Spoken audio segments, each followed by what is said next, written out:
Good day and welcome to the arena on KAFTAN Television, Abuja. My name is Pius, your host. Marginalization is the word used by many to describe the injustice against them. At the state level, some people claim people from their tribe have not been allowed to rule the state as governors. They see that as marginalization. In Nigeria as a country, others claim that their people have not been allowed to be the president of the country, and they have seen that as marginalization. Marginalization can be seen by many in different ways. So today on the program, we are looking at the truth about marginalization in Nigerian politics. Who is marginalizing others and who are the victims of marginalization? You will get to know this and more after the break. So don't go anywhere.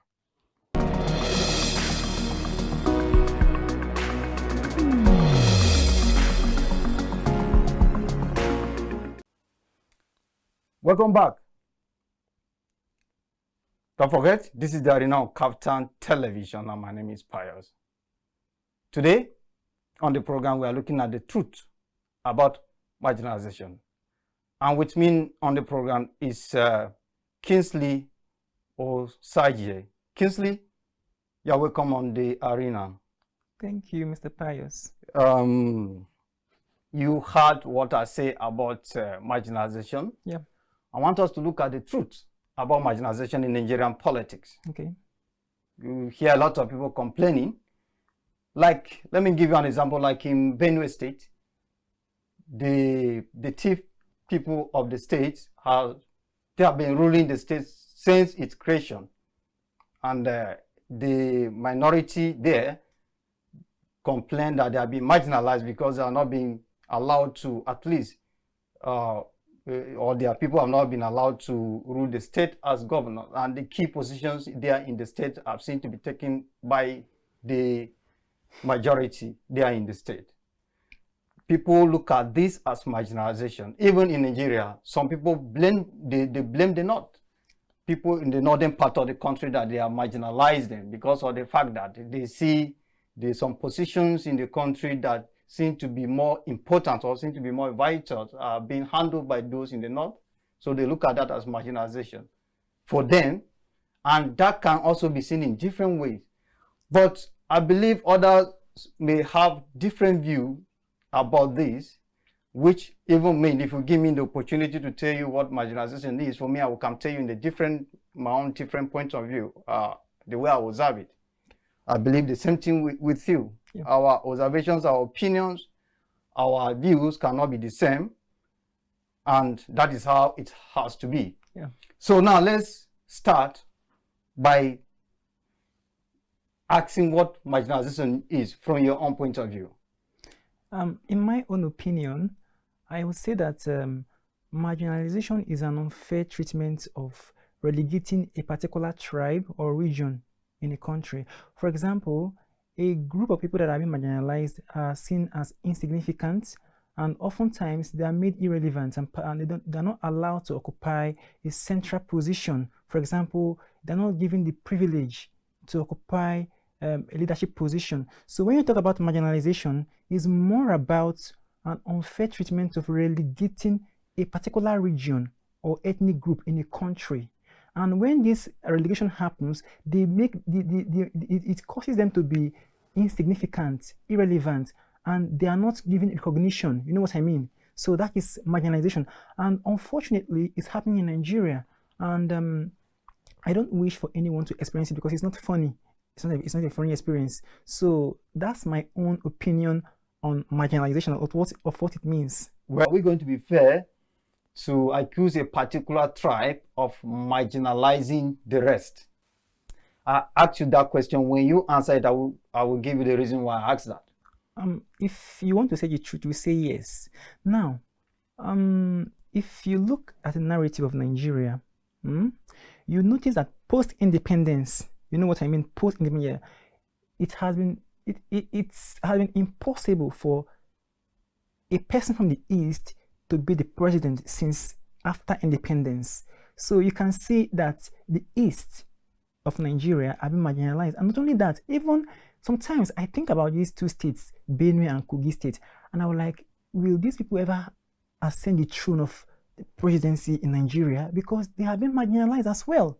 So it's not just about the East, it's about some of these minority states too, like I mentioned, and even the South too. So if you want to put the blame on a particular tribe that is causing marginalization, you are right, because it's bitter to say, but it's the truth. The northern part of Nigeria, they have this kind of lopsided mentality of, because we have the largest population, we have to be the one ruling. Because we are the majority, we have to own the power, you know. But the politics is game of numbers, as people said. So if people from the minority, they have been contesting for some positions as well. Okay. But they don't have enough numbers that can, support them. And those who are from the majority, they have more than enough numbers. And this thing is based on the person with the highest number of votes. So in that case, would you still call it marginalization? Would you still look at that as an injustice? Let me put it to you that I know what you're trying to drive at, that politics is a game of number. Yes, it is. But if you're going to analyze it transparently, would you even see it as like those people that have been in the position of leadership, as in because they have the highest number, did they really earn it? Are they really earning it? In fact, it's obvious they are working their way through there in different ways that are not legitimate. Let me use that word here. So because even the minority, a lot of time they have what it takes to be there. They must have earned it, but one way or the other, they twist it. Okay, so it's not about a number. Even those that have the majority number, are they really earning the position? And okay, now even when they go there, will they go there with the right vision and consciousness? So if you want to push it on the majority who are perpetuating this marginalization, you are right. It's not libel, it's not accusation, it's the truth. And unfortunately in Nigeria, the truth is not appreciated. When you begin to spill out the bitter truth, the authorities come after you. No, Kingsley, yeah. Let me take you to this place. You remember what happened in South Africa? Yes. Where the blacks, they were marginalized. That's Let true. me use that word. Yeah. Good positions in that country were taken by the whites. That's true. The children of the white would not go to the same school with those of the black. Yeah. In fact, the whites in South Africa, they were not suffering. Yeah. Did you understand that? To date. The blacks, they were the ones suffering. Yeah. They could not get good education, or job, good jobs, and so on. Yeah. But here in Nigeria, I think that is a very good example of marginalization. But here in Nigeria, when you talk of marginalization, and then the people you are accusing them of being, marginalizing the rest, you see them suffering. In fact, some of these people, you are a victim, you claim to be a victim of marginalization, you are even living a better life than them. These people, there is no quality healthcare system in their places. They don't have majority of their people, they are unemployed. Yeah. Are you with me? Yeah. And many of their people are not even educated. I don't know whether you know where I'm driving at. Did you still call that marginalization? I'm heading somewhere. I will have to look at it step by step. Then you understand what I'm talking about. Okay. People, you say they are the ones that marginalize the rest. They are even suffering more than those who are the victims of marginalization, as we call. Could you still call that marginalization? I believe you understand what I'm talking about. I know what you mean, but before I will give a response, I want to clarify something about South Africa you just talked about. Yeah. Now, if you look at the narrative of South Africa, you certainly can't compare it with Nigeria because there's a difference. And what's the difference? The blacks are one ethnic group and they own South Africa. The whites, they came for exploration during the gold rush of the 18th century, if you can remember. They came from Europe and America. So they came there and they set a boundary, like they put a line of demarcation between the white and the blacks, and it was called apartheid. So that one is on a different dimension. They came to suppress the blacks and they took over the land from them. So in my full transparency, you don't want to compare the narrative of South Africa to Nigeria because the blacks allow themselves in unison to be controlled, to be used and abused by the whites, because nobody can put you down without your consent. I was having a conversation with a Dutch South African woman. She told me something. She said she was 5 when all of that began. How the whites began to take their lands from the blacks.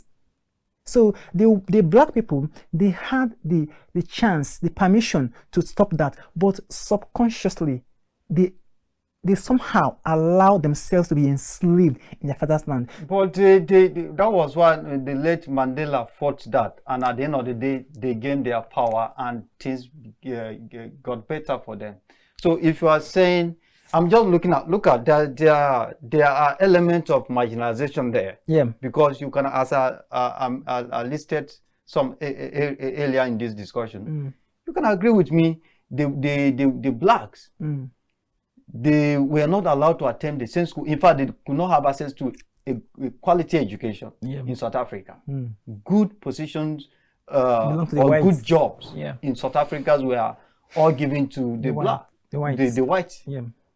But that is a good example of marginalization, even though you are looking at it in another way. Yeah. But when you come to Nigeria here, where we say we complain that these people are marginalized us. Yeah. Let me give you an example, like in Benue State, where people, the Idoma speaking area of the state complain that the TIP have marginalized them. You go to Benue State, you see that, in fact, majority of those suffering, they are the TIP, who are the ones ruling the state from its creation. And the Idomas, you see them, they're the one, even if you go to their area, you see they are more development there. Yeah. So, and in terms of even employment, their people are more employed. So I wonder why we still be accusing people of marginalization when we that claim to be victims are even in some cases are living a better life than them. Let me still make a little clarification. Maybe we could talk about that of South Africa subsequently, but I want to draw a little light of it. Now, in case of Nigeria, we are all blacks. Yes.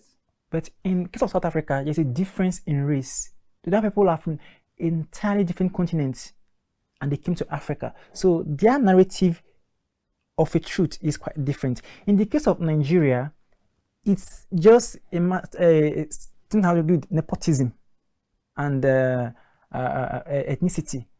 So that's why I say you can't completely compare the narrative of South Africa to Nigeria, because Nigeria's own is that a particular region that shares the same skin color with us, ancestry, if you ask me, are taking the upper hand to the detriment of others. And it's not meant to be so. I thought they say one Nigeria, but where is the one Nigeria? Okay, let's look at this. Now within the country, we have leaders who are representing almost each tribe in different, positions of governance in this country. Yeah. They have representatives.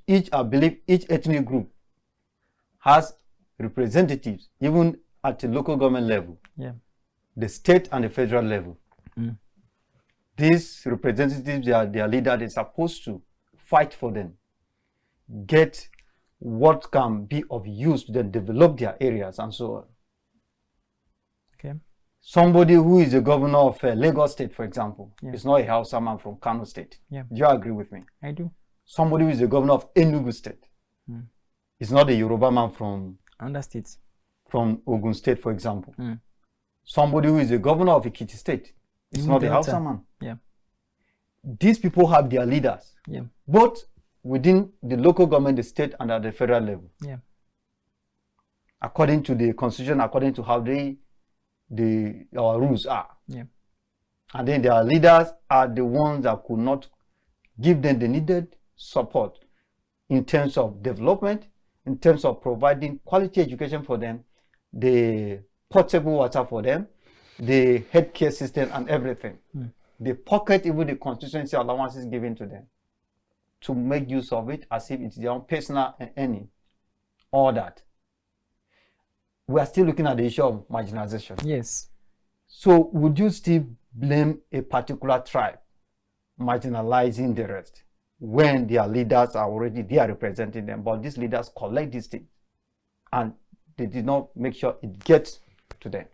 Is it a tribe that is marginalizing the rest, or your own people are the ones marginalizing you? Okay, let me comment this way. Now, you talked about a particular state having a governor from that state, for example, Lagos State, ruled by a Yoruba person, which is correct. Now, the question I want to ask you, and which everyone wants to ask, is the leaders or the governors, people who are ruling the states, are they ruling it with the benefit of the masses in mind?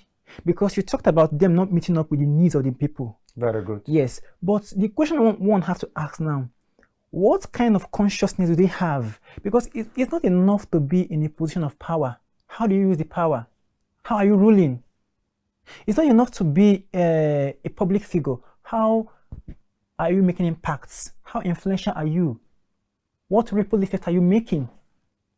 So all those governors that are ruling those states, it's a matter of their consciousness. Remember, I told you everything is about consciousness, because when a good leader is on the throne, people will always smile.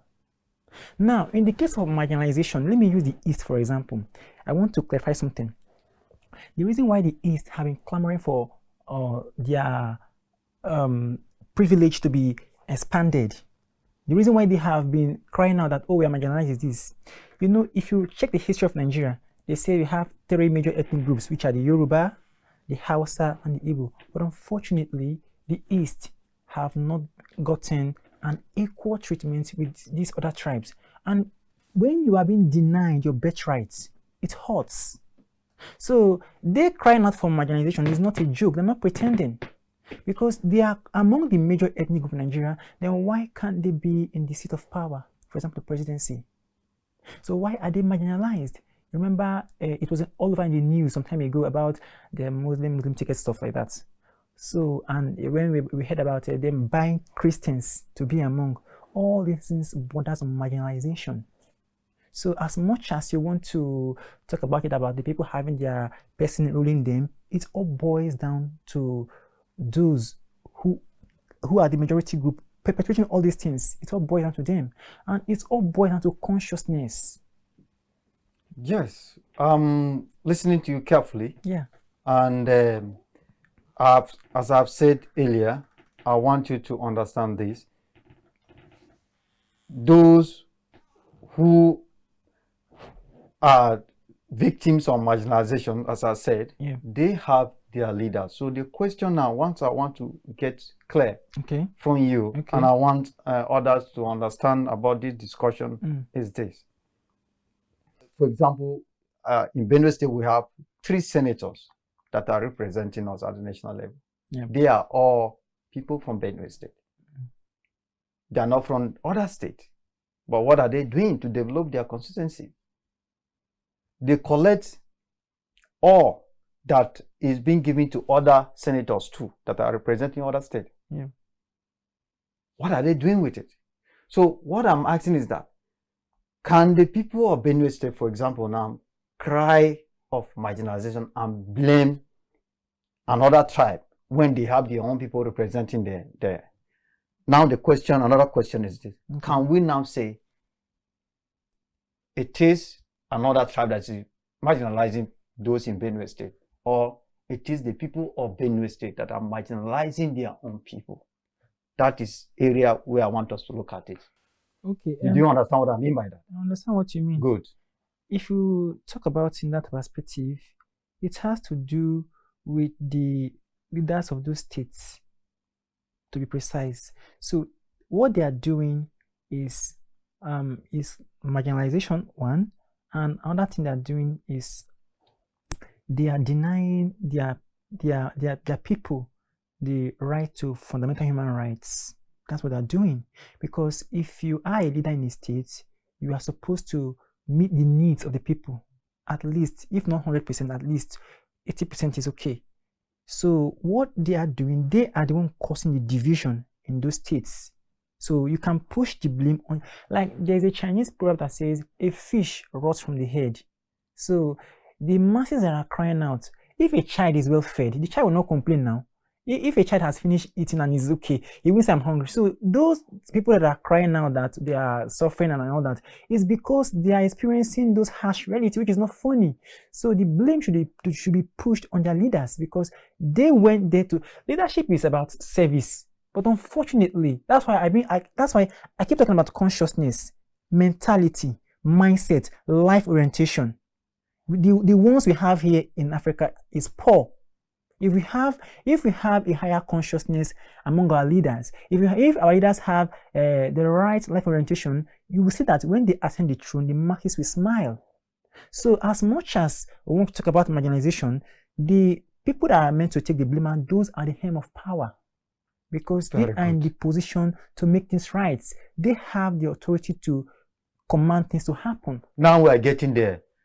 If we are to blame anyone for marginalization, those who are in the position of power, yes, authority, yes, very good. But I don't think, as I said earlier, for me, even though you can see marginalization in the area of a particular tribe, marginalizing other tribes, but for me in Nigeria, what I've observed, it seems to be more of the rich marginalizing the poor, the leaders marginalizing those who are not in leadership positions, and so on. And that was why I gave you the example of what is happening in Benue State, for example. You have senators who are representing, they have senators who are representing them, but these people collect what they're supposed to go and develop their constituency to pocket it and make use of it. The same way other senators representing other places are doing. Only few that you can see them, they will take this in and go back to develop their places. So in that case, you can't say, those who are representing the 3 senators in Benue State, they are not the Hausa people from Kano State. That's so you true. Can, in that case, can you blame the Hausa people from Kano State that they are marginalizing us in Benue State? No. It's not possible. Because they have their senators. Benue people have their own senators. That's true. So if you collect and you fail to go and develop yourself, your people should hold you accountable, right? So you now see the Benue people are marginalizing the Benue people. The Lagos people who are in leadership position are marginalizing their own Lagos people. At the same time applicable to other states. That's right. That is the area I wanted us to look at it. So that people should not be looking at the issue of marginalization as only these people, they are marginalizers. Your own people are also marginalizing you as well. I have something to say about that too. Good. If you talk about that, it's not just about marginalization, like you mentioned about those states. If you want to address it honestly, you call it corruption. Of course, it's part of it. Yes, it's corruption, because if those, like you've been mentioning Benue State and Lagos State, if those governors are not corrupt, they would use the resources evenly, they would distribute it evenly. But because of corruption, greed, self-aggrandizement, that's what they care about. That's why they use the fund meant for the masses, they pocket it and they go scot-free. I understand what you are saying. Yes. If you look at the Oxford Learner's Advanced Dictionary, defines corruption as any wrongdoing of people, especially those in the higher authority. Yes, I think that's the definition. Any wrongdoing. The definition didn't say, didn't specify the wrongdoing. Say any wrongdoing, anything that you are doing that is wrong, it is corruption. That's true. So corruption is not only when you take money. Did you understand that? So if you even look at by that definition, you can even see that marginalization too is a corruption. But these minor things we do, we look at it as nothing. Somebody come to work, supposed to be at work by 7. He came past 7 and is still writing 7. It's corruption.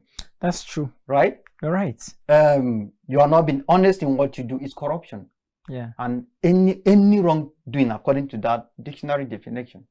So that's another area I want us to understand what the corruption is all about. And even marginalization, if you look at it, it's part of corruption. Anything that is not right. So, but it is good that we now see how marginalization can be, not only you accusing particular people of marginalizing the rest. Because within ourselves, we are even marginalizing ourselves. That's true. If you look at it very well, even within the family,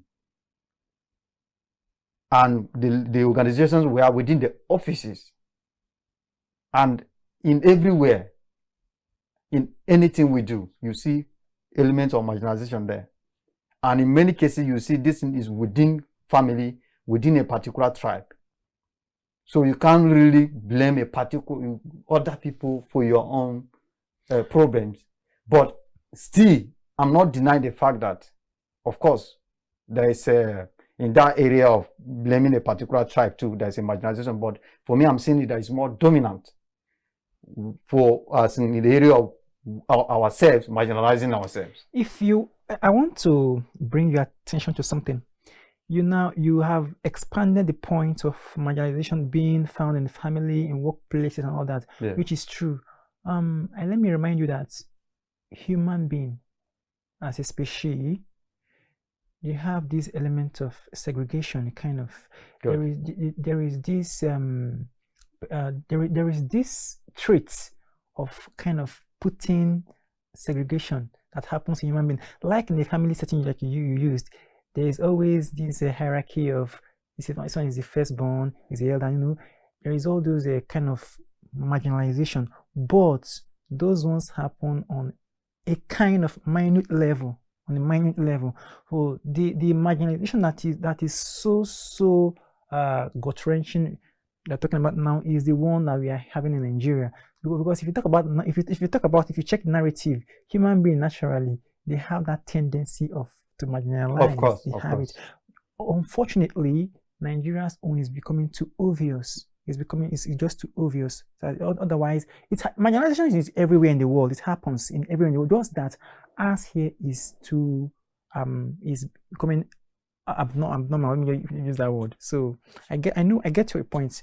Just trying to bring that. Very good. So now, you in your earlier comment, you talk about Muslim ticket. Yeah. It is something that people have been talking about even now. Yeah. As far as politics in Nigeria is concerned. Yeah. And a lot have been said. We live in a country where we cannot do away with religion, politics, and ethnicity. Yeah. These things are very important. You can't ignore them. Okay. Even in a region where many people claim we don't do politics, this and that, you see politics there. That's right. Even within the region, you see politics there. You're correct. So these are very sensitive issues. Even though a lot of people have discussed this thing, I want us to briefly look at it too, because we are looking at marginalization in this case. Yeah. And you see a particular political party taking people who are from one religion as a presidential candidate and as a vice presidential candidate. Yep. Which, from your own point of view, I don't want to comment on that for now. How did you see that? First of all, did you see that decision as a kind of decision that will further unite the country, or it is one that would rather tear us apart? First of all, let me just remind you that it's quite unfortunate that Nigerians are too religious. And religion has been a big problem in Nigeria. Sometimes I begin to wonder, the people that brought, I want to use Christianity for example.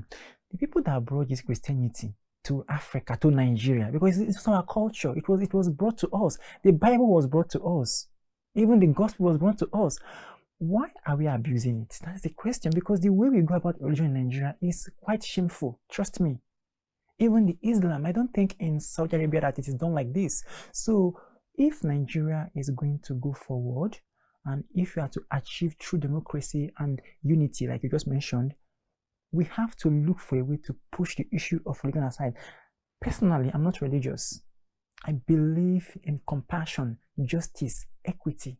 That's what I believe in. I don't believe in religion. I don't care to know your religion affiliation. What I care to know is how your life orientation. What can you do for humanity? What do you want to do for humanity?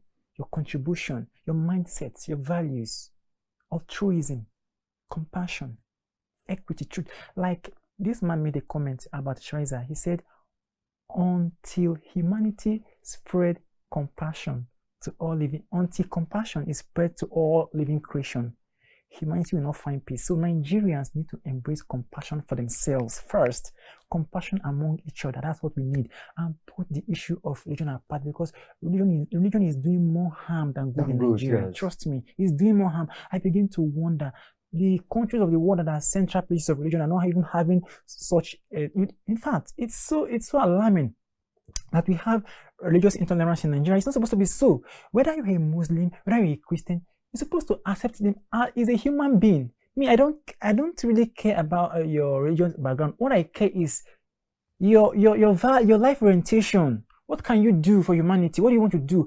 What are your contributions? What can you do for humanity? What are your contributions? A little girl was asked of her religion. She now said she's hungry. So the caption was, "It's not about the religion, just feed her." Yeah, that's true. You don't need to know someone's religion before you do good to him or her. Yeah. Just do the right thing. We are going for a break now, and we'll come back to continue with this discussion. So don't go anywhere.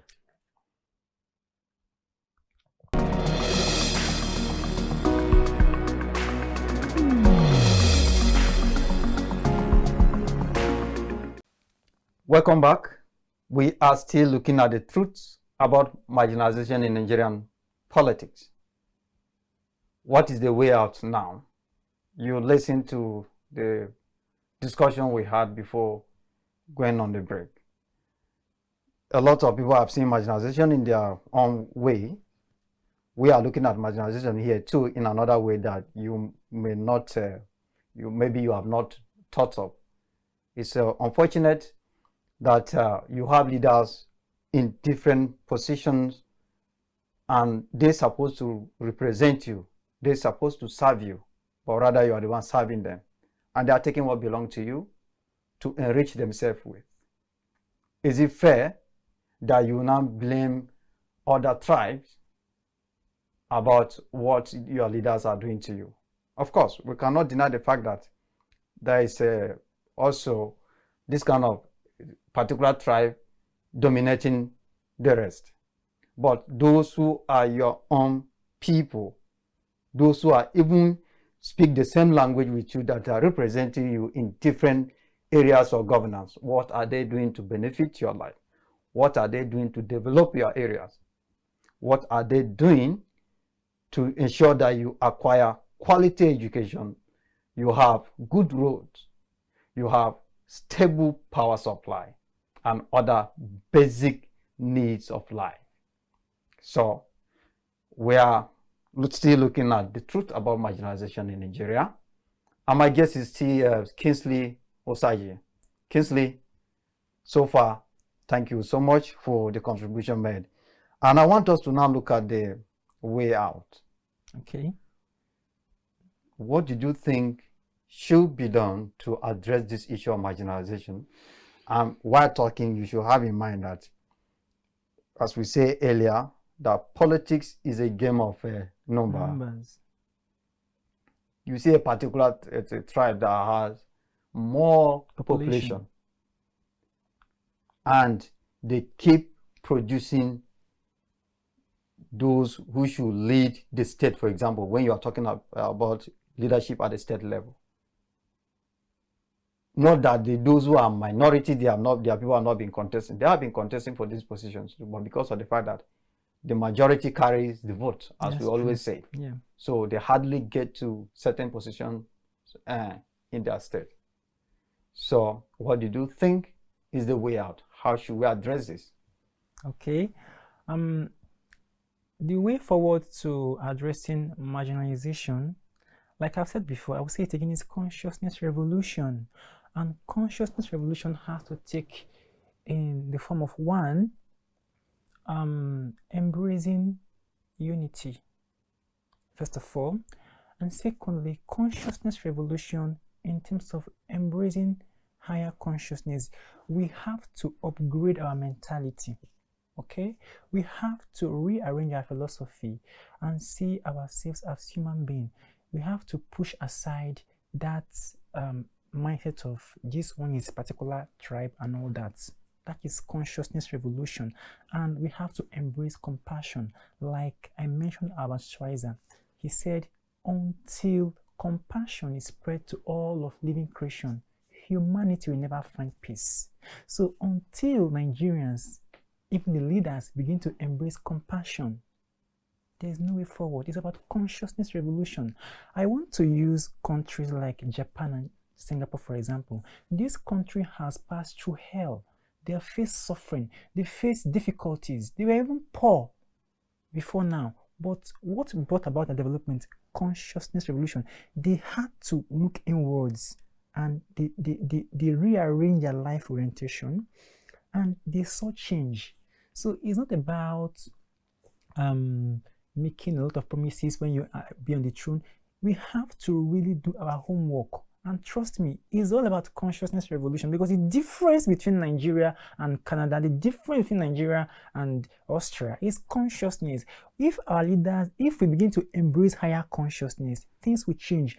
Remember, a mind that is stretched by new knowledge can never go back to its prior form. We have to upgrade our mentality. We have to see the need to give room for equity, justice, truth, compassion, transparency, and fairness. These are all consciousness at a higher level. Currently, I will put it to you categorically, confidently, that we are living in a lower consciousness in Nigeria and in Africa. So we have to upgrade our mentality. We have to embrace truths. We have to embrace justice. We have to embrace rule of law. We have to embrace love and compassion, equity. As soon as we begin embracing this higher consciousness, things will start changing. It will become a game changer. And that is the only way to address the issue of marginalization. That is consciousness revolution. Like the influential spiritual teacher said, Eckhart Tolle, he said, the next step for mankind is consciousness revolution. And it's true. It doesn't matter how, it's true. Because when you are ignorant, you are in darkness. But when you are enlightened, when you see the light of civilization, when you are exposed to wisdom, you begin to grow, you begin to heal. So the summary of it all is, for us to overcome and address the issue of marginalization in Nigeria, which has eaten deep in the system, is all about consciousness revolution. There is no way other. There is no other way other than consciousness revolution. Because when the people begin to have education, enlightenment, education is not about going to school. It's about embracing a positive life orientation. How do you see a fellow human being? How do you see people around you? How do you treat them? You as a leader, how do you see the masses? Do you see them as people you can just condemn and rule? People that are beggars. Thank you. So that is consciousness. They vote for you, you are in the position of leadership, and to even see you, you look at it that they are coming to beg you, you look at it that they are coming to disturb you. You see, like in other climes that are civilized, you will see a leader who will go to the shopping mall and shop without even bodyguards and all that. For example, some years ago, I watched a video on Facebook. I marveled. Macron, the president of France, he was in the market square handshaking food sellers, taking selfies with, traders. In Nigeria, it's only when somebody is interested in the position, and it was not position, or is contesting that will go doing that, so for people to see that. It was not in the election. He was just doing it on the market in France. You see young ones, old ones. They were taking selfie with him. He was handshaking them. Food sellers, clothes sellers, all of them. How many African leaders can do that? He didn't have to have loads of bodyguards around him. No. He was handshaking them, going to greet them. They were even running to him, taking selfie. That is what we need to start embracing, consciousness. I did mention about Singapore. Lee Kuan Yew transformed Singapore from a third world country to a first world country. And today, Singapore is a paradise. That is consciousness. He ruled Singapore with a higher consciousness, higher vibration. So, unfortunately, Nigeria, Africa, is still living in lower consciousness. That's why a leader will enter the throne and all he could care, all he could think about is his pockets. Consciousness. A leader who has a higher consciousness will know that, yes, I'm here to serve, not to eat, but to serve. So, marginalization is a lower consciousness. Everything, if you want to break it down, everything is energy. Yeah. So currently, we are living in lower consciousness. So for us to address and put an end, at least, to this marginalization, we need to embrace consciousness revolution. That's what we need. Justice, fairness, truth, equity, compassion, and love. That's what we need. That's what will take us forward. Not religion. You can keep religion aside. Mother Teresa said something. He said, love is a fruit in all season, and it is within the reach of every hands. Anyone can be kind if they choose to. That's why we need to embrace consciousness what? Revolution. That's what will bring change. Quote me anywhere. Yes, Kingsley. I observe and notice that in Nigeria, if at all we are all or everybody is not suffering, as in you cannot be sleeping and thinking of what to eat the next day. You have good job. You are not lacking anything.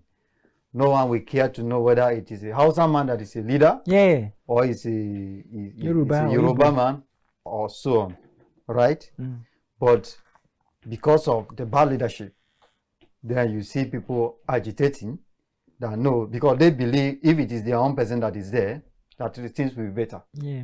It's because of it has been only the North, or it has been only Yoruba. That is why our place is not, we are not getting the needed attention, or we are not getting the needed development. But another funny thing is that even the state or the people that have produced presidents in this country, you go to their places, you will not see development. You see their people are still suffering. Other states that don't even produce president even for once, they are more developed than some states. Look at Niger State. We have Abdulsalam Abubakar. We have Babangida.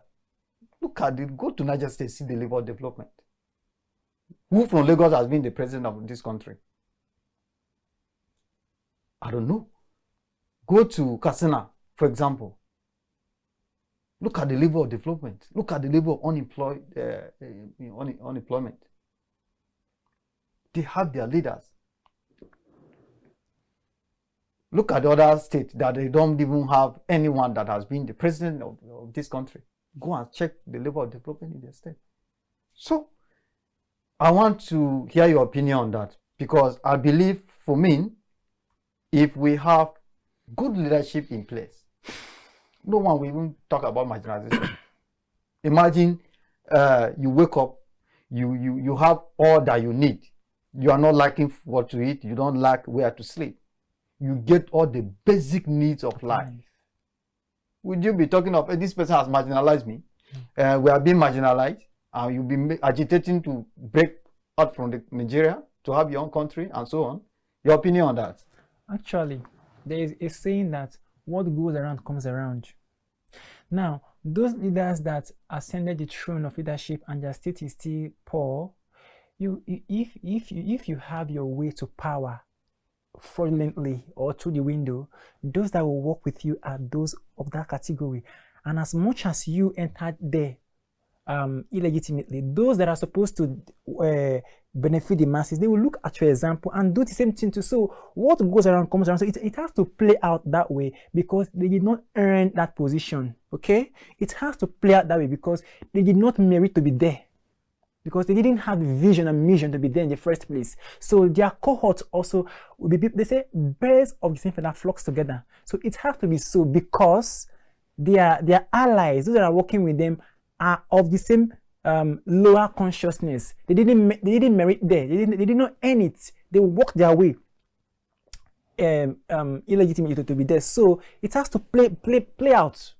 If they were there by merit, with the compassion, with the zeal to serve, those that will work with them are those people that have the same vision with them, and it will still play out in a positive way. So those states you mentioned, like Niger State, whereby they have a leader, a person in position of power, the person that is them power, he didn't earn it, because if he really earned that position, if he really came out to serve with passion and compassion, it has to reflect in the states. It was supposed to reflect. So what goes around comes around. The game of life is a game of boomerangs. Our deeds and our words and thoughts will always return back to us sooner or later. So it has to play back. Okay? So to every action, is an equal reaction.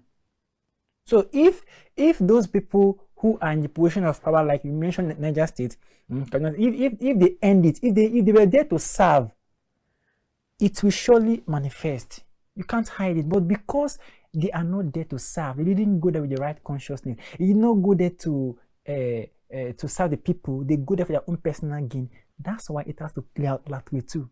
It's just a fact. Unfortunately, you see the youth fighting among themselves because of these people that have marginalized us. Let me put it like that. I've left my state for long, and the kind of assistance I've gotten from other people that are not even from my state, that are not even from the same language with me. I've not gotten such assistance from my own people. So why would I go and be fighting another person that they have marginalized us and all that? I want, on this program, we want the youth to begin to look at this issue of marginalization in the way that, or Nigerians entirely, they should look at the issue of marginalization in the way that you shouldn't be blaming a particular tribe, that they are the one that have marginalized us. They say charity begin at home, right? Yeah. Begin to look at your own leaders. That's true. The Yorubas, your own Yoruba people that are in leadership position, even at the state level, what are they doing for you? That is why you begin to look at marginalization. If you begin to look at it like that, the Igbos, your own Igbo brothers and sisters that is in a position of Power. leadership, Yeah. power and authority, what are they doing for you? That is why you should begin to look at the marginalization before you come to the level of this tribe is marginalizing us. Because if we are, as you are saying it, if we are having this kind of mentality, we cannot progress in this country. That's true. But when we begin to, as I said earlier, if everything is going on well in this country, no one can even think of marginalization or accuse anyone of marginalizing the rest. But Yeah. because of the way things are. So I want us to, let me ask you this question. Okay. What would you tell the youth? It is very important that when we are discussing issues that affect the youth more and affect the country in general, we have youth involved to discuss this. That's true. And I'm happy to have you on this program today. As Okay. we are looking at marginalization, Yeah. I really want our orientation to change. That's true. Because the way we have been looking at things and we have been doing things, we are not getting the different result. That's right. We are still where we are. That's it. So let's begin to change our thought, our orientation. Let's have a different thinking and begin to act differently. Yes. And see how we can progress beyond the level we are. The level we are, I can't look at it as progress. We should have gone far beyond this. That's it. You can't be looking at a Hausa person as your enemy. No. You can't be looking at an Igbo man as your enemy. You should look at those who are in leadership positions, that they are not doing what they're supposed to do, as your enemy. Yes. They are your enemies. If it is your brother that is in the leadership position, that is not doing what he's supposed to do for you, he is your enemy. He's not a Hausa man that is somewhere that doesn't even know what is happening in your state, that will say, you will be accusing him that he has marginalized you. So I want your opinion on that. Talk to the youth, talk to Nigerians. What did you want them to understand about this issue of marginalization beyond or apart from what they have known marginalization to be? And how do we really get those who are in leadership position that are supposed to do what is right, that they are not doing? How should we get them or get people to know that they are our problems and not us? They are our own problem, and we should begin to think on how to address this in order to achieve the needed development. What I will actually say to the youths of Nigeria, I think it's high time for them to embrace this. They should have to look into themselves and begin to upgrade their mentality, because if you ask me, most of Nigerian youths, they don't really have this vision or this consciousness of kind of seeking to change things, the narrative.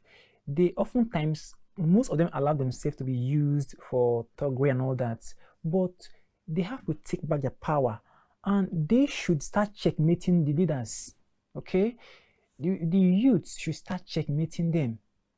Although it's not going to be easy, because the authorities that be there, once you start speaking the truth, start exposing them, they come after you. And unfortunately, the rule of law doesn't work in Nigeria.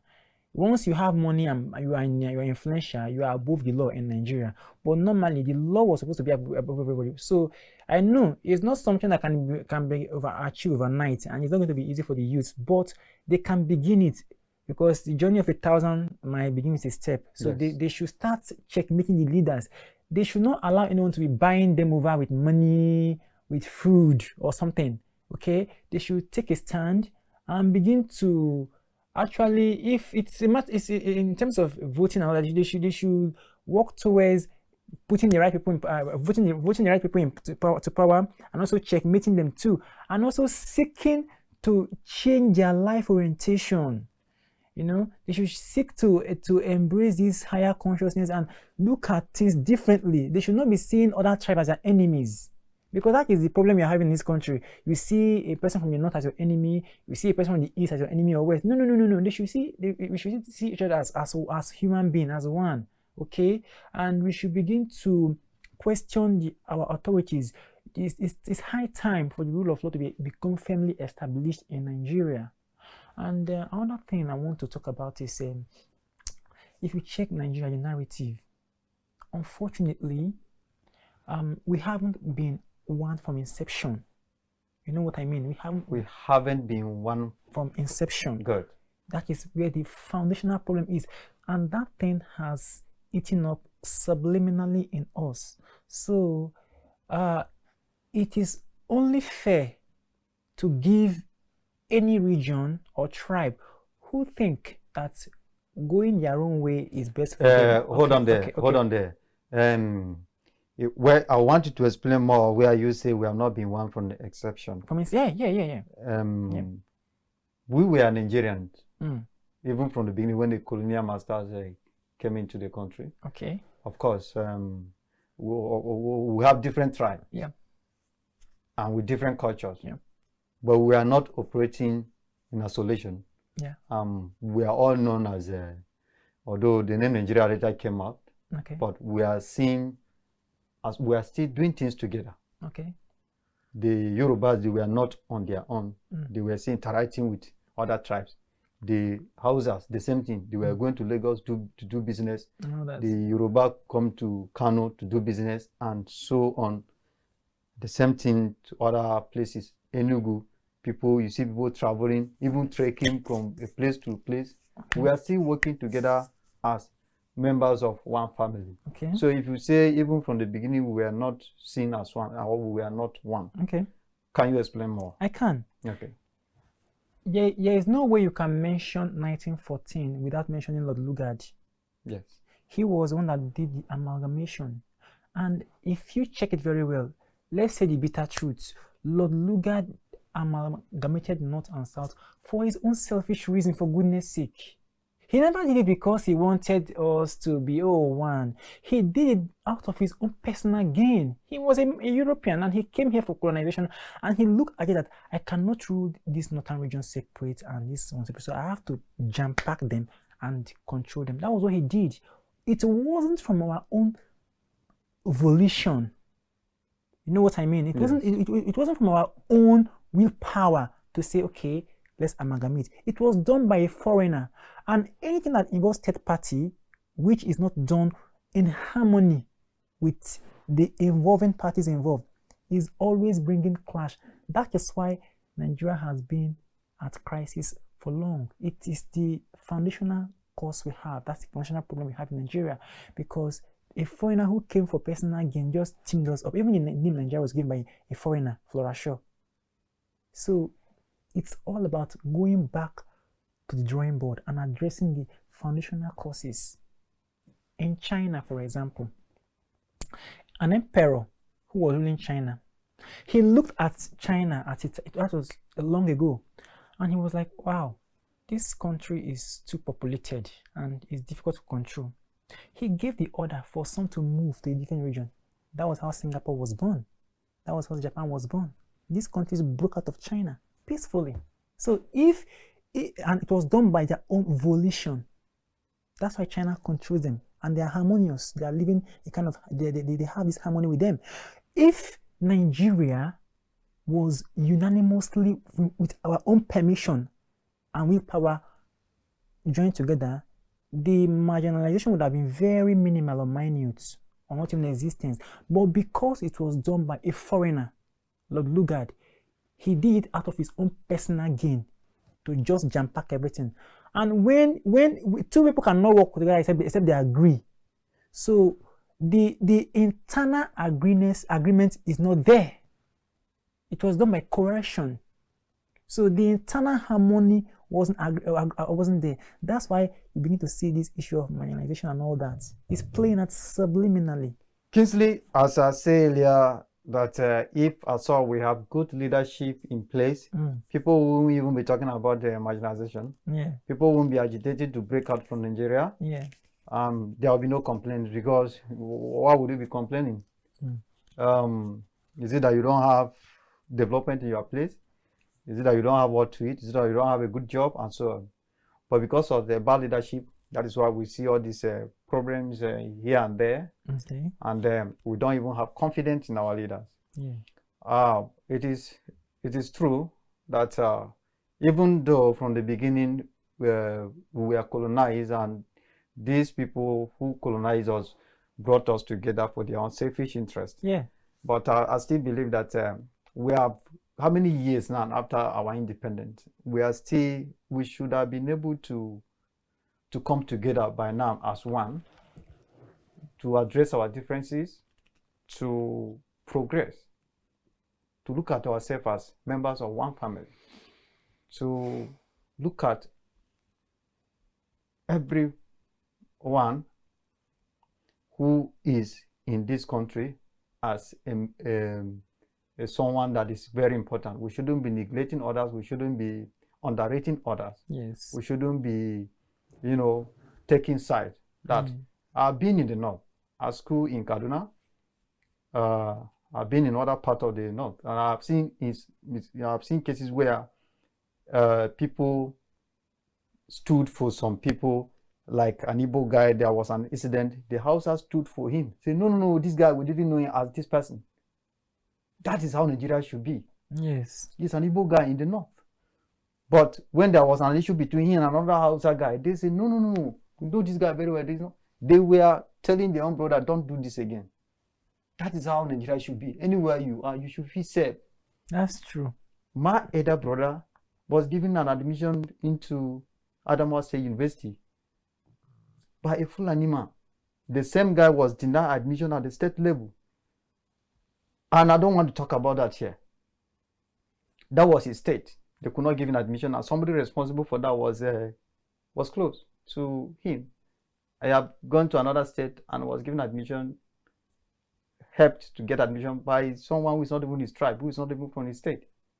So you see, this is Nigeria we are talking of. If we have these kind of things happening everywhere in this country, can anyone talk about marginalization? No. Can anyone complain of being shortchanged or want to break out from the country? So it's nice having you on the arena. Okay. I believe we'll call you again to discuss another issue. You honor our invitation.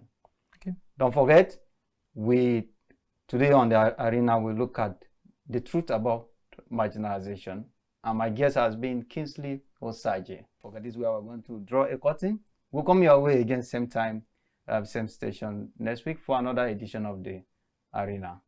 So thank you. Stay blessed.